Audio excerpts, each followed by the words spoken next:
The silver market is presented as having entered a phase that is fundamentally different from anything that preceded it. The central claim is not that prices have merely risen, but that the underlying structure of the market has shifted in ways that make a return to prior conditions unlikely. According to the narrative, silver is no longer behaving as a metal defined by cyclical stagnation or temporary speculation. Instead, it is portrayed as having crossed a threshold where past reference points no longer apply. The discussion begins with a clear assertion that the environment surrounding silver has changed permanently. This change is described as dynamic rather than isolated, affecting supply, demand, and the strategic perception of the metal at the same time. The speaker emphasizes that silver should no longer be evaluated using assumptions formed during earlier decades, when prices remained flat for long periods, and the metal failed to respond meaningfully to inflationary pressures. Those earlier patterns are framed as belonging to a different market reality. The current situation is defined by momentum that is not attributed to a single factor. Instead, the transformation is presented as the result of multiple forces acting simultaneously. Industrial demand has increased to levels that exceed available supply, altering the balance that historically kept prices contained. At the same time, national governments have begun to treat silver as an asset with strategic importance rather than as a purely commercial commodity. These developments are described as structural rather than temporary, suggesting durability beyond short-term price movements. The narrative stresses that this transformation changes expectations going forward. Silver is no longer viewed as a metal that can easily revert to low price ranges once a rally fades. The claim is not that prices will rise indefinitely, but that the baseline itself has shifted. What once defined normal conditions is presented as no longer relevant under the current framework. By framing the market in this way, the section establishes the foundation for the argument that silver's recent behavior is not an anomaly. Instead, it is depicted as the visible outcome of deeper changes that have redefined how silver functions within the global economic and industrial system. The discussion then turns to the moment that made these changes impossible to ignore: silver moving decisively above the level of $100 per ounce. This price movement is not presented as a speculative spike or short-lived distortion, but as a signal that the market has already transitioned into a new phase. The crossing of this threshold is framed as confirmation rather than surprise, reflecting pressures that had been building beneath the surface for an extended period. The rise above $100 is described as the visible outcome of forces that were previously underestimated or dismissed. For many years, silver prices remained constrained despite broader inflation and monetary expansion. That history conditioned market participants to expect that any rally would eventually fade. In this case, however, the price action is portrayed as different in character. The move is not isolated to investor sentiment or short-term enthusiasm, but linked directly to tangible shifts in how silver is demanded and absorbed. The narrative emphasizes that the significance of this level lies not in the number itself, but in what it represents. Prices above $100 reflect a market where supply can no longer comfortably meet existing demand. This imbalance is presented as the result of industrial consumption that has grown faster than production capacity, combined with additional pressures from strategic accumulation. The price, in this view, becomes a consequence rather than a cause. Attention is also given to how this surge alters expectations. Once silver trades at levels previously considered unattainable, the psychological framework surrounding the metal changes. Historical price ceilings lose relevance, and prior assumptions about where silver should trade are challenged. The argument is not that volatility disappears, but that the reference points used to judge value have shifted upward. This section reinforces the idea that the recent price surge is not an endpoint. Instead, it is treated as evidence that the market has already adapted to new realities. The movement above $100 is presented as a marker of transition, signaling that silver is now operating under conditions that differ fundamentally from those that defined its behavior in earlier decades. The focus then shifts to the role of industrial demand as a defining force in the current silver market. The argument presented is that demand linked to industrial use has grown to a level that now exceeds available supply, creating a structural imbalance.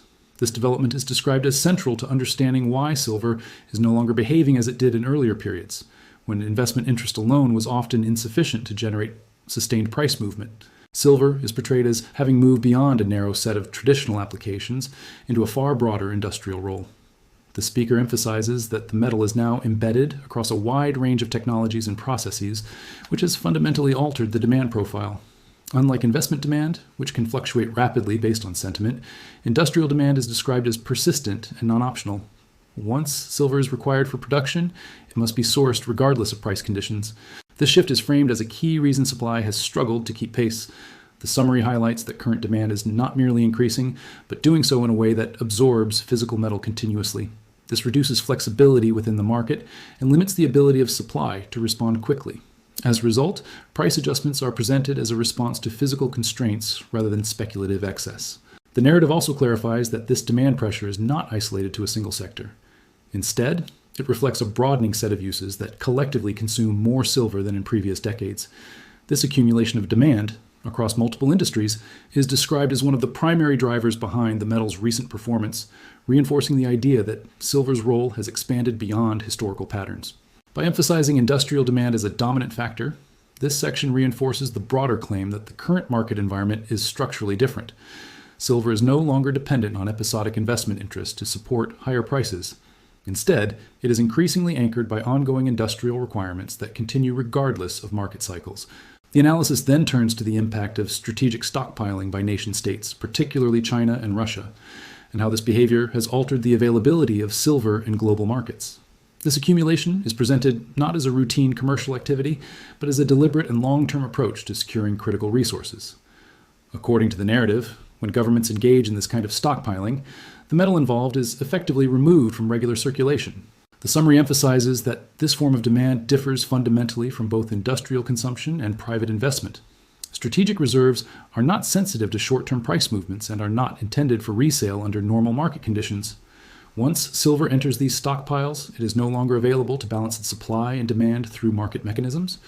This contributes to a tightening of the physical market that cannot be easily reversed. China and Russia are cited as examples of countries that recognize silver's growing importance and have responded accordingly.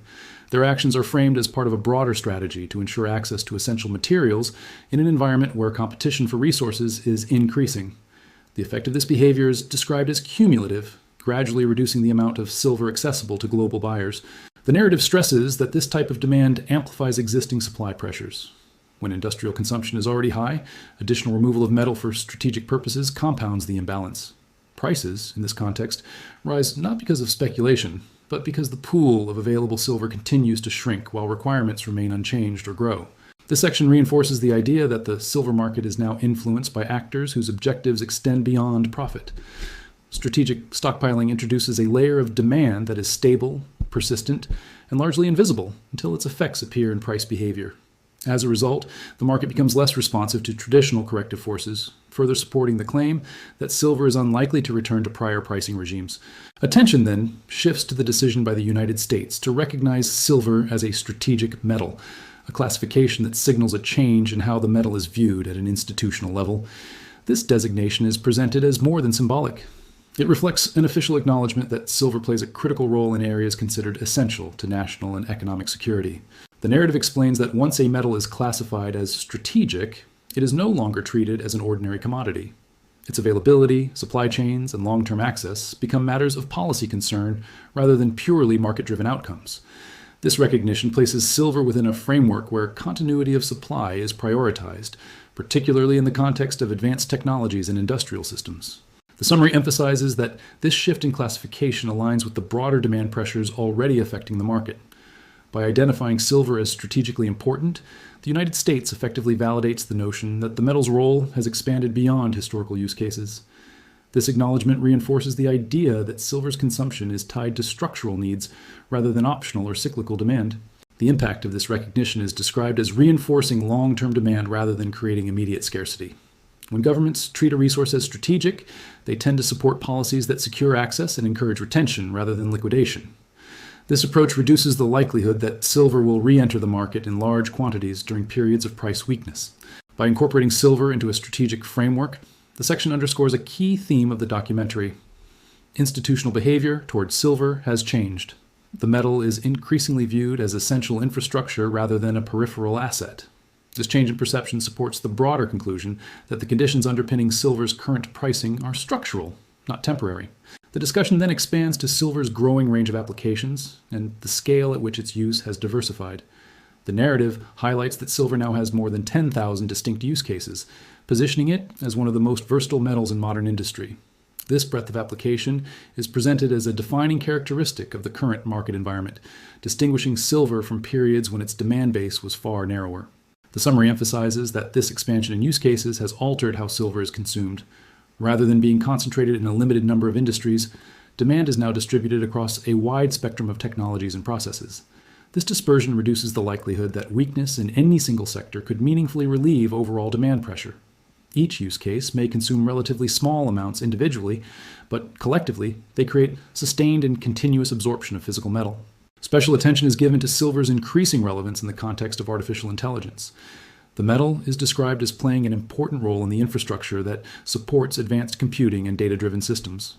As artificial intelligence applications expand, the underlying hardware and technological frameworks that rely on silver also grow, reinforcing demand that is tied to long-term technological development rather than short-term cycles. The narrative makes clear that this type of demand behaves differently from traditional investment flows. Technological and industrial applications require reliable inputs, and once processes are designed around silver, substitution becomes difficult. This creates a form of demand that is both persistent and resistant to price fluctuations, further tightening the physical market. By outlining the scale and diversity of silver's modern uses, this section reinforces the broader argument that the metal's role has fundamentally changed. Silver is no longer defined by a narrow set of functions or by intermittent interest. Instead, its integration into thousands of applications, including those linked to artificial intelligence, positions it as a core material within an expanding technological landscape. The analysis then places the current environment in contrast with earlier periods of silver market stagnation, particularly during the 1990s and the early 2000s. These decades are described as a time when silver prices remained largely flat and failed to respond meaningfully to broader economic changes. During that period, silver did not function as an effective tool for preserving wealth, especially when measured against the gradual erosion of purchasing power caused by inflation. The narrative emphasizes that the conditions of those years shaped long-standing perceptions of silver. Many market participants came to view the metal as chronically undervalued, yet incapable of sustained appreciation. Despite ongoing monetary expansion and rising living costs, silver prices remained confined within a narrow range, reinforcing the belief that the metal lacked the structural drivers necessary for long-term growth. This historical stagnation is presented as the result of a fundamentally different demand environment. Industrial usage was more limited, strategic stockpiling was not a significant factor, and silver had not yet been integrated into the breadth of applications seen today. As a result, supply was generally sufficient to meet demand without creating persistent pressure on prices. By contrasting these past conditions with the present, the section underscores how sharply the market has changed. The dynamics that kept silver prices subdued in earlier decades are described as no longer dominant. The narrative suggests that applying lessons from that period to the current market leads to misinterpretation, as the structural context has shifted. This comparison serves to reinforce the central argument of the documentary. Silver's past behavior is no longer a reliable guide. The stagnation of previous decades is framed as a product of circumstances that no longer exist, further supporting the conclusion that the metal is unlikely to revert to the pricing patterns that defined that earlier era. The narrative then introduces a concrete illustration of silver's long-term price appreciation through a personal example. A 100-ounce silver bar purchased at a price of $5 per ounce is presented as a reference point for understanding how dramatically the metal's valuation has changed. At current prices above $100 per ounce, that same bar is described as being worth more than $10,000. This example is not framed as a speculative success story, but as a simple comparison across time. The emphasis is placed on the scale of appreciation rather than on timing or strategy. The transformation in value is used to demonstrate how silver, when held over an extended period, can reflect shifts in the broader market environment rather than short-term price movements. The narrative underscores that this appreciation occurred despite long stretches when silver appeared stagnant. For years, the metal did not attract significant attention, and its price showed little momentum.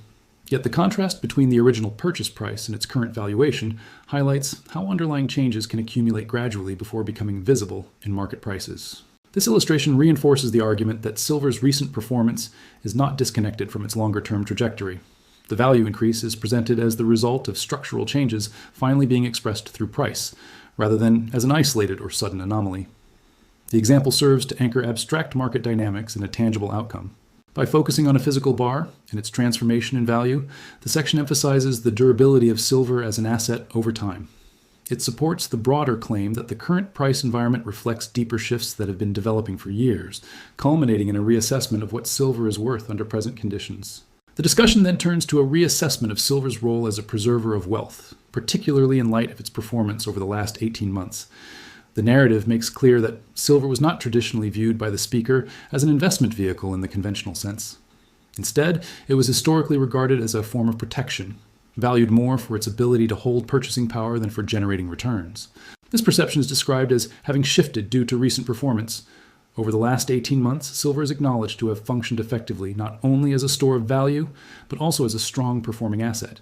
The rise in price is presented as evidence that the metal has succeeded in preserving wealth during a period marked by significant change, rather than losing ground as it did in earlier decades.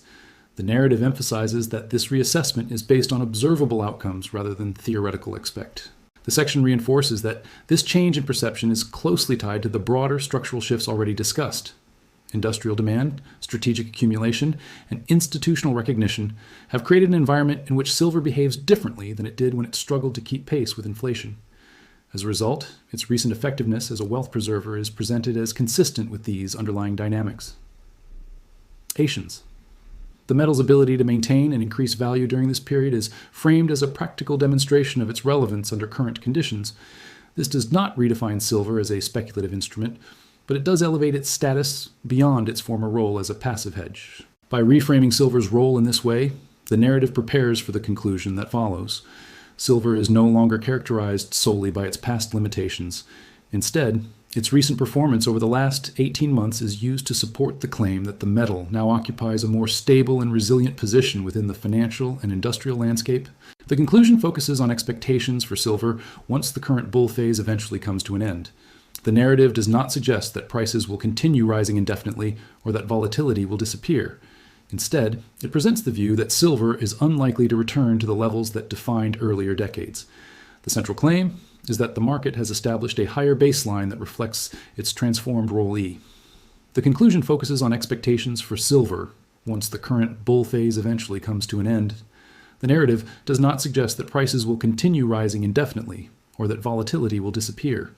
Instead, it presents the view that silver is unlikely to return to the levels that defined earlier decades. The central claim is that the market has established a higher baseline that reflects its transformed role at E. The summary highlights the expectation that even after the intensity of the current advance subsides, silver will likely stabilize at a significantly elevated level. A price range of $50 per ounce or higher is described as a plausible new reference point, not as a target derived from speculation, but as an outcome consistent with the structural changes outlined throughout the discussion. This level is framed as a new normal rather than an extreme. This outlook is grounded in the same forces that drove the recent surge. Industrial demand remains persistent, strategic stockpiling has reduced accessible supply, and institutional recognition has reinforced silver's importance. These factors are presented as enduring, suggesting that any future correction would occur within a fundamentally different context than past downturns. The narrative emphasizes that this redefined baseline alters long-term expectations. Silver is no longer portrayed as a metal destined to revert to prolonged stagnation after each rally. Instead, it is positioned as having crossed into a new pricing regime shaped by sustained demand and structural constraints. By closing on this point, the documentary reinforces its central message. Everything has changed for silver. The market that allowed prices to remain depressed for decades is described as having been replaced by one where higher valuations are not only possible, but structurally supported. The summary highlights the expectation that even after the intensity of the current advance subsides, silver will likely stabilize at a significantly elevated level. A price range of $50 per ounce or higher is described as a plausible new reference point, not as a target derived from speculation, but as an outcome consistent with the structural changes outlined throughout the discussion. This level is framed as a new normal rather than an extreme. This outlook is grounded in the same forces that drove the recent surge. Industrial demand remains persistent, strategic stockpiling has reduced accessible supply, and institutional recognition has reinforced silver's importance. These factors are presented as enduring, suggesting that any future correction would occur within a fundamentally different context than past downturns.